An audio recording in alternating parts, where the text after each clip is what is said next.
두 번째 주일 우리에게 주신 하나님의 말씀은 신약성경 요한복음 17장 1절에서 5절까지의 말씀입니다. 신약성경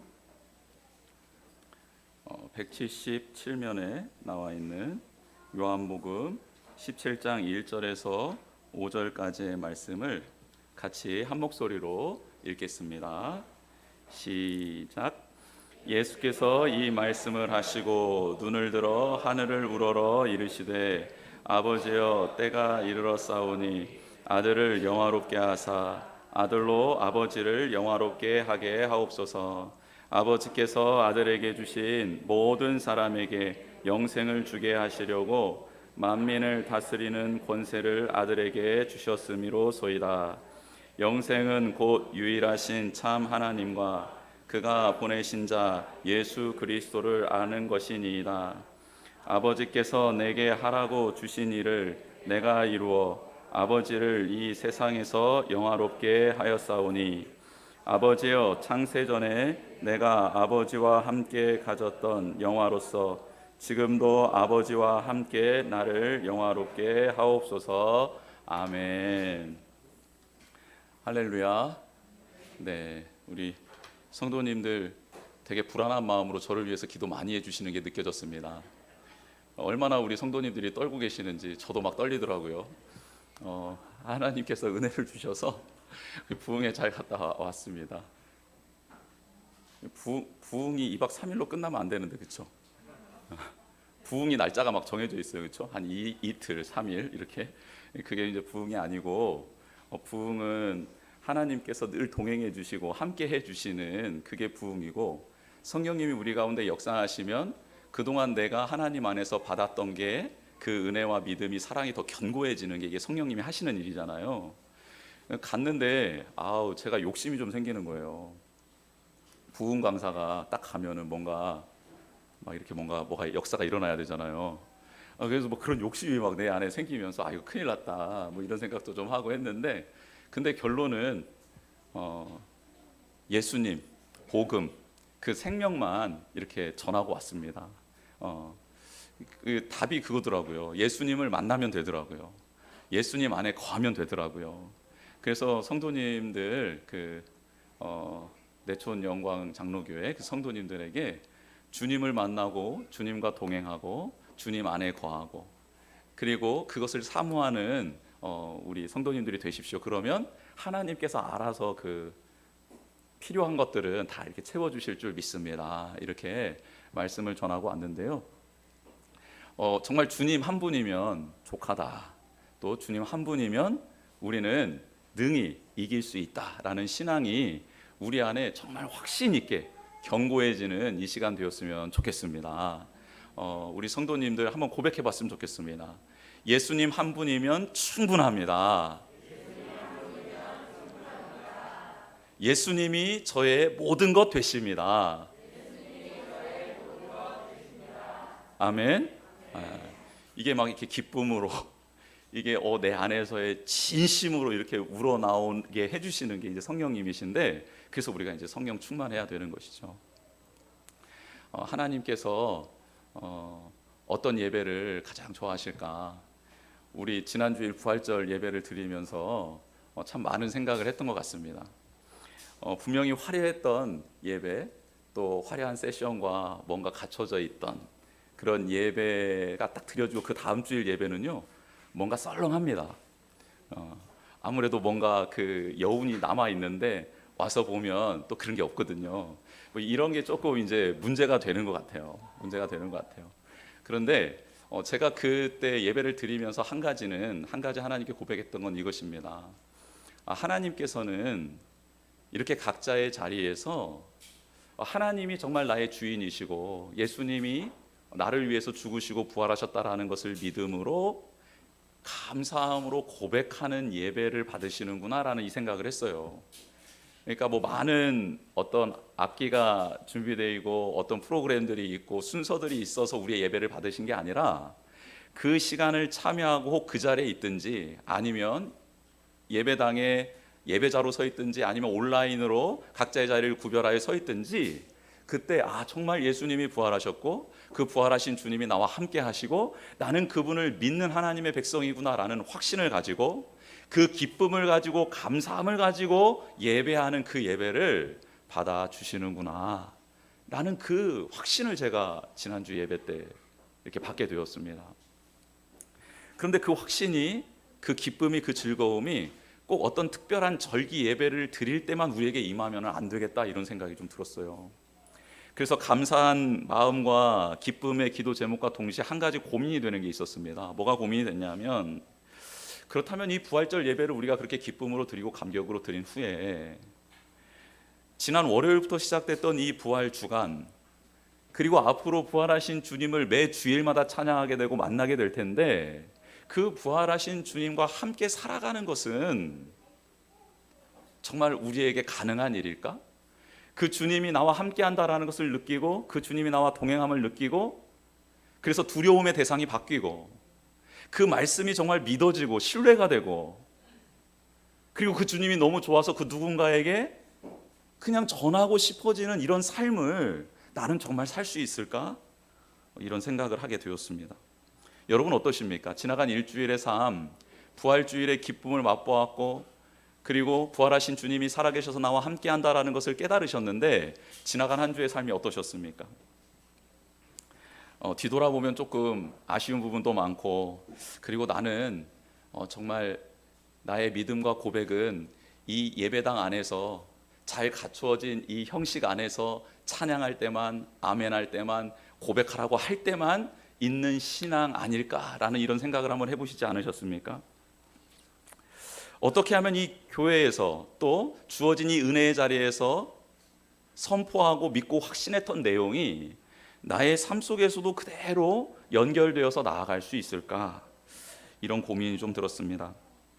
그러면서 오늘 말씀을 읽는데 예수님께서 선포하시고 증거하시고 보여주셨던 게 그의 삶 속에서도 동일하게 나타날 수 있었던 이유가 무엇일까? 십자가의 죽음이라는 것을 앞두고 제자들에게 주옥 같은 말씀들을 다 해주셨는데 정말 그 말씀대로 끝까지 십자가를 지실 수 있었던 근거가 무엇이었을까라는 고민이 들었던 거예요. 예수님은 하나님의 능력의 말씀도 전하시고 기적도 행하셨는데 그대로 온전히 몸으로 삶으로 생명을 드리면서 순종까지 하셨단 말이죠. 이게 어떻게 연결이 됐지? 여러분 이 17장의 끝으로 18장에서는 무슨 일이 일어납니까? 18장에 무슨 일이 일어나죠? 예수님이 잡히시죠. 그리고 이리저리 끌려다니시죠. 그리고 십자가에 못 박히시고 그리고 운명하시는 게 18, 19장에 기록되어져 있고 20장에서 살아나시거든요.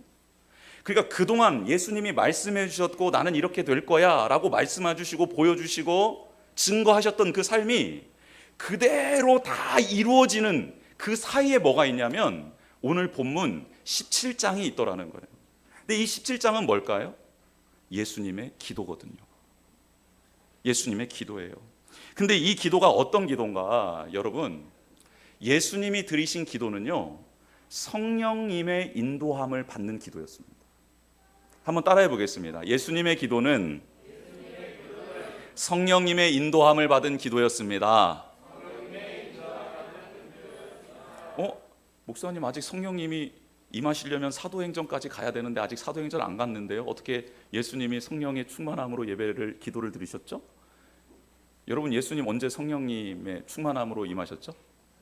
그 내용이 마태복음 3장 16절 이하에 나와 있습니다. 여러분 기억나시나요? 예수님께서 공생애를 시작하시기 전에 세례 요한한테 찾아가셔서 세례를 받으신 장면 생각나십니까? 하나님이신 예수님이 세례 요한에게 세례를 줘도 이건 시원찮을 판에 그 인간인 세례 요한에게 예수님이 세례를 받으시잖아요. 하나님의 말씀을 이루기 위해서 받는 것 아닙니까?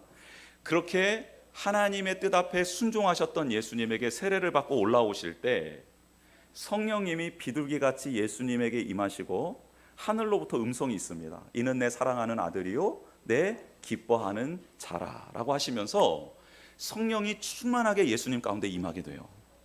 그리고 난 다음에 성령님이 인도하시는 대로 예수님이 살아가십니다.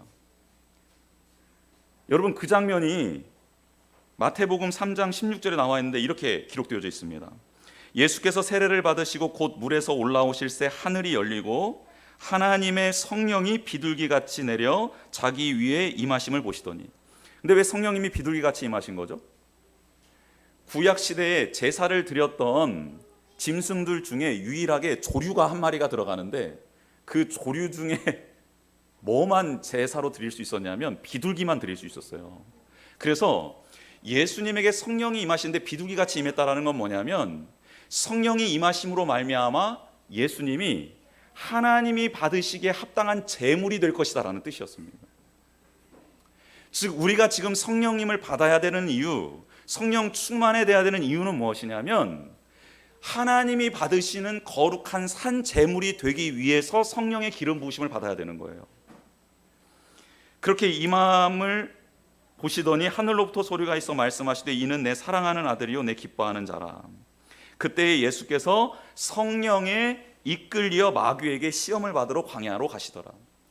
이제는 예수님이 성령님의 인도함을 받기 시작합니다. 근데 성령님이 광야로 들어가라 했더니 광야로 들어가시고요, 40일 금식하라 하셨더니 금식을 하시고요, 마귀가 시험하는데요 그 시험을 능히 받으시고 또 성령님의 도우심으로 하나님의 말씀으로 능히 이기시죠. 이게 예수님이 공생애를 시작하는 장면이었습니다.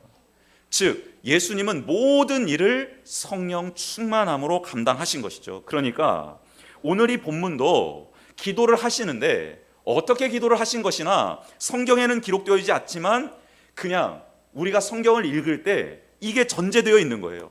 성령의 충만함으로 성령의 인도하심을 따라 기도하신다. 이게 전제가 되어야 되는 겁니다.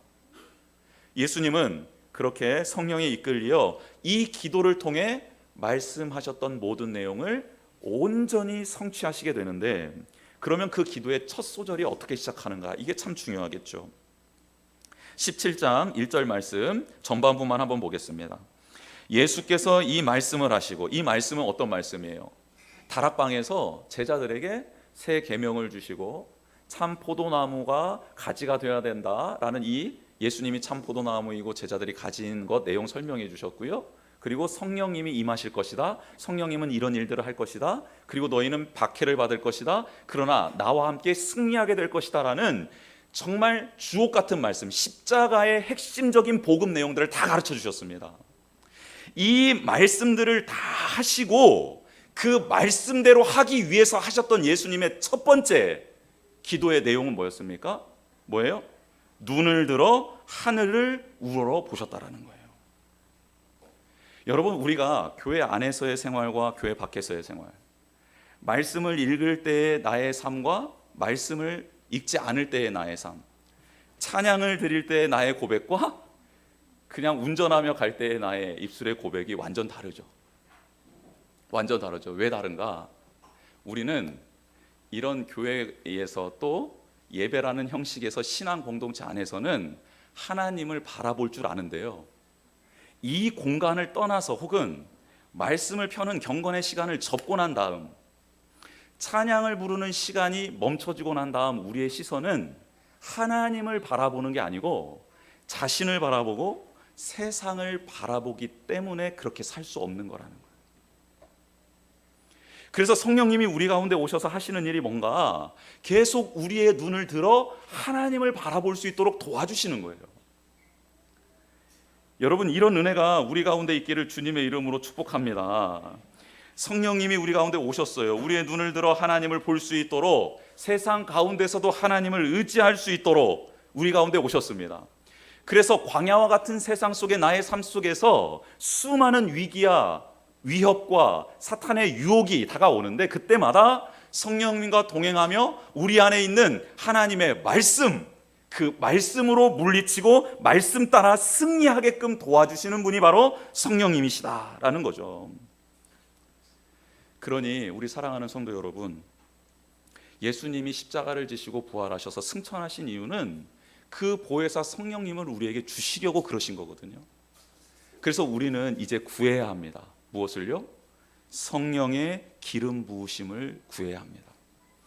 우리 안에 계신 성령님이 충만하게 나를 지배하실 수 있도록, 나를 인도하실 수 있도록, 그리고 나는 이제 그 인도함을 따라 나아갈 수 있는 자가 될 수 있도록 그런 기도를 해야 된다라는 겁니다.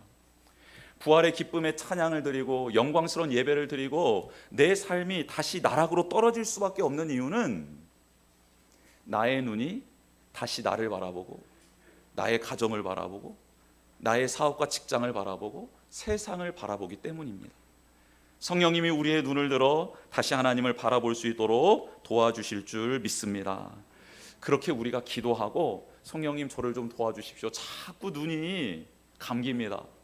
눈이 자꾸 저를 바라봅니다. 못난 저를 바라봅니다. 저의 아픔을 바라봅니다. 저의 상처를 바라봅니다.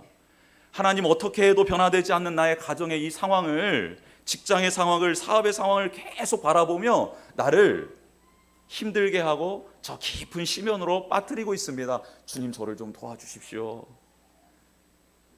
베드로가 물 위를 걸어갈 때 예수님을 바라봤을 때는 물 가운데 빠지지 않았지만 그만 파도를 바라볼 때 빠져들었던 것처럼 제가 다시 빠져들고 있는데 주님, 저를 좀 구해 주십시오. 이제는 주님을 계속 바라볼 수 있도록 도와주십시오라고 기도하는 우리가 되기를 주님의 이름으로 축복합니다. 성령님의 인도함을 받은 예수님, 그렇게 하나님을 바라볼 수 있었기 때문에 말씀하신 대로 끝까지 사명을 온전히 감당할 수 있었던 것입니다. 그 예수님께서 다시 이렇게 말씀하시지요. 기도하십니다. 1절 다시 한번 보겠습니다. 예수께서 이 말씀을 하시고 눈을 들어 하늘을 우러러 이르시되 아버지여, 때가 이르러 싸우니 아들을 영화롭게 하사 아들로 아버지를 영화롭게 하게 하옵소서. 때가 이르렀다라고 말씀합니다. 이 때는 어떤 때죠? 십자가를 질 때입니다. 근데 이 십자가를 질 때까지 예수님은 하나님을 뭐라고 부르시죠? 아버지라고 부르십니다. 아버지. 여러분, 하나님과 친밀한 관계를 유지하셔야 합니다. 하나님과 친밀한 관계를 유지해야지 우리는 세상 속에서 방황하지 않고요, 절망하지 않게 됩니다. 예수님은 그렇게 하나님과 친밀한 관계를 유지하셨어요. 하나님을 아버지라고 부르고 그 아버지 되신 하나님의 자녀로서 이 땅에서의 삶을 사셨던 것이죠. 무엇과 가까이에 있느냐, 무엇과 함께 지내느냐에 따라서 우리의 생각과 마음, 말과 태도가 달라지는 것 아닙니까? 예수님은 하나님과 가장 가까운 거리에 있었던 것이죠. 여러분, 하나님과 우리와의 거리를 한번 이 시간 측정해 봤으면 좋겠습니다. 자, 하나님과 우리와의 거리는 얼마만큼입니까? 하늘만큼 땅만큼입니까? 이거는 하나님을 사랑하는 크기여야 되고요, 하나님과의 거리는 하늘만큼 땅만큼이면 큰일 납니다. 자, 하나님과의 거리 어떻습니까? 왜 다 눈을 피하시는데요? 네, 믿음으로 고백하십시오. 그러면 믿음으로. 저는 앞으로 그럼 그렇게 될 겁니다. 하나님과 나와의 거리가 어떻습니까 지금? 네, 딱 붙어 있기를 원한다. 아멘. 하나님과의 거리가 없습니다, 우리는. 왜요? 그렇죠. 예수님 뭐라고 하셨어요? 나는 너와 거리를 두고 이렇게 걸어가지 않고 어디 안으로 들어와 버리겠다고 하셨죠? 우리 안으로 들어오시겠다고 하셨거든요. 그래서 하나님과 우리와의 거리는 없습니다. 이게 정답이고요. 근데 딱 붙어 있겠다라는 것도 좋은 것 같긴 해요. 근데 딱 붙어 있겠다라는 고백은 좀 멀리 떨어져 있다라는 걸 전제하고 있는 고백인 것 같기도 하고, 그렇죠? 딱 붙어 있어야 됩니다. 그렇죠? 그렇죠? 없어야 돼요. 여러분, 그 이스라엘 백성의 초대 왕 사울 아시죠? 사울이 하나님과의 관계가 친밀했던 적이 있었습니다. 친밀했던 적. 그때 하나님의 영으로 충만해져서 하나님의 영으로 충만해진 사울이 하나님의 백성을 괴롭히는 대적을 단숨에 제압한 적이 있었어요. 그래서 왕이 되거든요. 근데 왕이 된 사울이 하나님과 그 관계를 친밀하게 유지하면 좋겠는데 그만 하나님과 사울 사이에 무엇이 싹 들어오기 시작합니다. 그게 뭔지 아세요? 군사력이 들어오기 시작합니다. 사울이요, 이상하게 왕이 된 다음부터 숫자를 세기 시작하는데 군사가 몇 명인지, 자기 친위대가 몇 명인지, 또 군대를 일으키면 그 군대의 숫자가 몇 명인지에 대해서 관심이 너무 많아져요. 즉 사울은 이제 나는 이 막강한 군사력을 가지고 나의 뜻을 펼쳐야겠다라고 마음을 먹기 시작한 것이죠. 그러니까 하나님과 사울 사이에 뭐가 끼어든 거냐면 군사력, 힘이라는 게 딱 들어온 겁니다. 그런데 놀라운 것은 이 군사력이 한번 들어와 가지고 하나님과의 관계에 거리감이 딱 생기게 되자 이 사이에 물밀듯이 다른 것들이 막 들어오기 시작합니다. 욕망이 들어오고요, 돈이 들어오고요, 명예가 들어오고요, 그리고 자기를 괴롭히는 사람들을 죽이려는 악한 마음이 들어오고요. 이 사이, 하나님과 나 사이에 그동안 아무것도 없었는데 뭐 하나가 딱 들어오자 그 다음은요 너무 쉽게 들어옵니다. 그래서 하나님께서 사울에게 마지막 기회를 주세요. 사울아, 너와 나 사이에 다시 한번 이 관계를 정립해야겠다.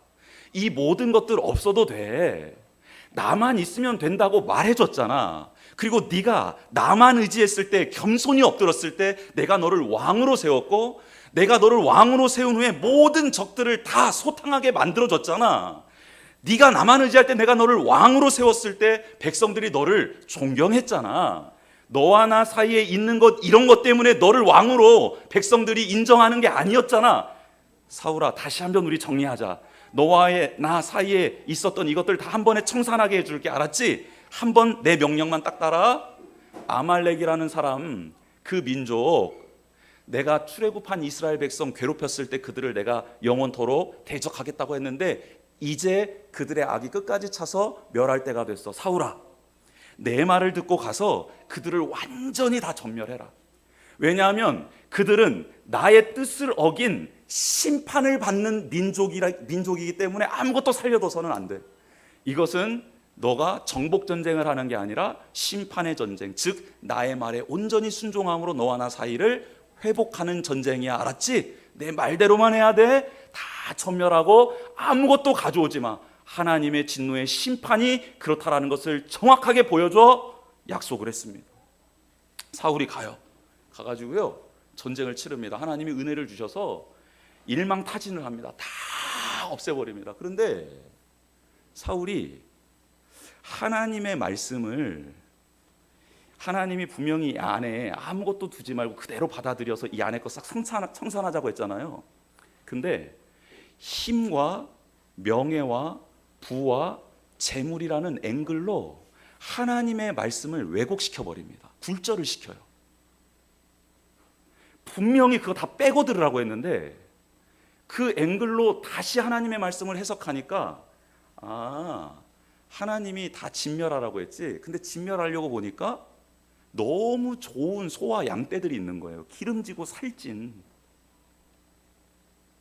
근데 이걸 딱 보는 순간 갖고 싶은데 그냥 가질 수는 없으니까 하나님을 예배하는 제물로서 취해야겠다라고 하나님의 말씀을 살짝 틀어요.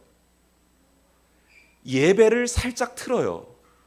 하나님 사랑한다라는 것을 살짝 틀어요. 그래서 자신의 욕망을 투여하여 그 모든 것들을 살려서 가져옵니다. 하나님이 사울에게 말합니다. 야, 너 점쳤어? 너 우상 숭배했어? 이렇게 말합니다. 근데 사울이 너무 당황스럽죠. 왜요? 점친 적 없거든요. 우상 섬긴 적 없거든요. 그래서 말을 해요. 하나님께. 하나님, 저 점친 적 없는데요? 우상 섬긴 적 없는데요? 저 하나님 말씀대로 가서 다치고 하나님 예배하려고 이렇게 좀 몇 개 좀 이렇게 잡아오고 그랬는데요? 이렇게 말을 하는 거예요. 그랬더니 하나님이 정확하게 말씀하십니다. 그래? 네가 점친 적이 없니? 우상 숭배한 적이 없어? 나의 말을 듣지 않고 나의 말을 거역한 게 점친 거고 그게 우상 숭배야 라고 정확하게 알려주십니다. 그래서 마지막 그 안에 관계를 회복시키려는 하나님의 의도를 사울이 다 수포로 돌아가게 만들고 짓밟아 버립니다. 그래서 사울은 왕 위에서 물러나게 되고 비참한 죽음을 맞이하게 됩니다. 여러분, 지금 예수님께서 우리가 왜 받은 은혜대로 살아갈 수 없느냐라고 말할 때 하나님과 우리 사이에 지금 뭐가 들어가 있는지를 묻고 있는 거예요. 하나님의 말씀이 온전히 우리에게 들리지 못하게 막는, 굴절시켜버리는 우리 안에 있는 다른 렌즈가 있는지, 가치관이 있는지 사랑하는 게 있는지 지금 묻고 있는 거라고요. 그게 있으면 우리는 그렇게 살아갈 수 없다라고 안타깝게 우리에게 지금 말씀하고 있습니다. 사랑하는 성도 여러분, 하나님과 우리와의 관계 사이에 아무것도 없기를 원합니다. 그리고 그 사명을 감당하기 위해서 예수님은 하나님 저를 좀 영광스럽게 해주십시오, 저를 영광스럽게 해주십시오 라고 고백합니다. 여러분, 우리는 어느 때에 하나님께 나를 영광스럽게 해주십시오, 내게 하나님의 영광으로 채워주십시오, 즉 하나님의 능력으로 은혜로 나를 좀 채워주세요, 나를 도와주세요 라고 말을 하죠? 어느 때? 저 경우를 좀 살펴보면 저 재수했거든요. 재수 없는 인생이 아니라 저는 재수 있는 인생이에요. 그렇죠? 전 재수 있는 놈입니다. 여기 혹시 재수 없는 분들 계십니까? 재수 있는데요. 재수를 하면서 그때 기도한 적이 있어요. 하나님, 저 좀 시험을 좀 잘 보게 해주십시오. 몰랐던 거 찍었을 때 맞게 해주십시오 하면서 막 그렇게 기도한 적이 있어요. 그리고 신대원을 들어갈 때도 또 재수를 했어요. 신대원도 한 번에 못 붙었습니다. 그래서 신대원도 재수할 때 하나님, 제가 주님의 사명을 감당하려고 하오니 들어가게 하여 주십시오. 모르는 문제가 20% 30% 나올 텐데 이번에도 찍은 것 맞게 해 주시옵소서 하고 기도를 했죠. 그랬더니 하나님 얼마나 정직하신 분인지 아세요? 몰라서 찍었던 건 맞았는데요, 안다고 풀었던 건 틀리더라고요. 그래서 결국은 점수가 똑같아졌어요. 역시 하나님 정직. 그래서 저는 이렇게 목사가 될 수 있었던 겁니다.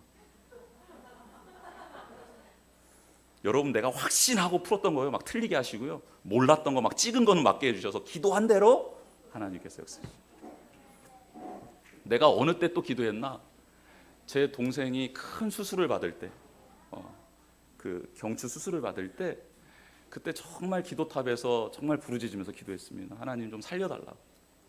제 동생 살려주셔서 하나님을 경외하는 아들로, 경외하는 백성으로 살아갈 수 있도록 은혜를 베풀어 달라고 그렇게 기도한 적이 있습니다. 다행히 지금 결혼해서 또 잘 살고 있죠. 그러니까 하나님의 영광, 하나님의 은혜와 하나님의 능력을 어느 때 구했냐면, 내가 지금 막 해결해야 될 일이 있을 때, 이거 안 되면 내 삶에 엄청난 타격이 생길 것 같은 일들 있잖아요. 그 앞에서 그렇게 하나님의 영광을 구했던 기도를 했던 적이 참 많았습니다. 근데 예수님은 지금 무슨 일을 하기 위해서 하나님의 영광을 구하냐면, 십자가를 지는 데 있어서 하나님의 은혜와 능력이 필요하니, 하나님, 제가 이 십자가 앞에서 하나님을 부인하지 않도록, 하나님을 외면하지 않도록, 하나님을 끝까지 사랑할 수 있도록 저를 좀 영화롭게 해주십시오라고 기도를 하는 거예요. 이 십자가의 길을 가는데 하나님이 저 붙들어 주시지 않으면 저 놓쳐버립니다. 저도 실패할 수 있습니다. 그러니 지금 하나님, 저를 영화롭게 하여 주십시오라고 기도하고 있는 것이죠. 여러분, 우리도 하나님의 능력, 하나님의 은혜를 구하는 기도를 할 때 다른 여타의 기도 제목들도 들어갈 수 있겠지만, 이제는 빠지지 않고 기도해야 되는 게, 십자가의 길, 나에게 맡겨주신 이 사명의 길을 걸어가는데 하나님의 영광이 필요하오니 하나님의 영광을 의지하여 이 길을 끝까지 완주할 수 있도록 도와주시옵소서. 십자가를 질 때에도 너무 고통스럽겠지만, 너무 아프겠지만, 너무 힘들겠지만, 그때에도 나의 마음이, 나의 입술이 하나님을 부정하지 않게 하여 주시옵소서. 하나님을 외면하지 않게 하여 주십시오. 나의 믿음을 저버리는 행동이 없을 수 있도록 주님, 나를 도와주시옵소서라고 그렇게 기도하는 우리가 되기를 주님의 이름으로 축복합니다. 그렇게 기도하며 걸어가고 있는 믿음의 사람들, 예수님을 포함해서 그 길을 걷게 될 믿음의 사람들에게 예수님은 영생을 주신다고 하십니다. 그렇죠? 그 영생은 무엇이죠? 우리 3절 말씀을 같이 한번 읽어보겠습니다. 시작. 영생은 곧 유일하신 참 하나님과 그가 보내신 자 예수 그리스도를 아는 것이니이다. 아멘. 이제 예수님은 십자가에 죽으시고 부활하심으로 말미암아 영원한 생명을 누리게 되시잖아요. 근데 그 영원한 생명이 무엇인가? 예수님이 말씀해 주시는데, 그것은 하나님과 더 친밀해지고 하나님을 더 깊이 알아가고 그 하나님과 온전히 하나 되는 게 영생이다라고 지금 말씀해 주고 있습니다. 영생은 영원토록 사는 게 영생이 아니고요. 영생은 예수 그리스도로 말미암아 하나님을 더 깊이 알아가는 게 영생이라고요. 이런 면에서 우리 모두는 영생을 누려야 될 줄 믿습니다. 지금 우리는 영생을 누리고 있습니까?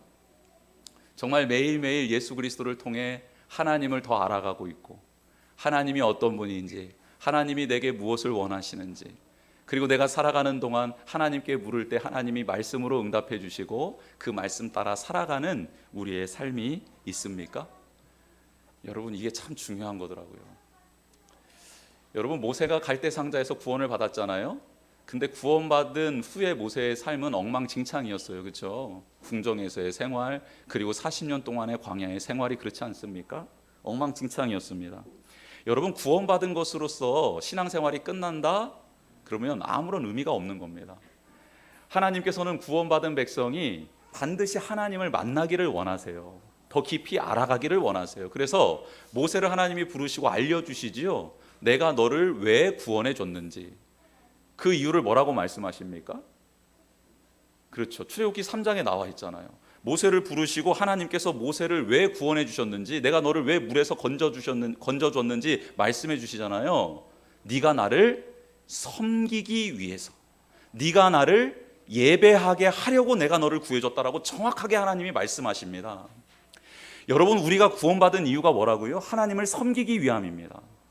우리가 구원받은 이유는요, 하나님을 예배하기 위함이에요.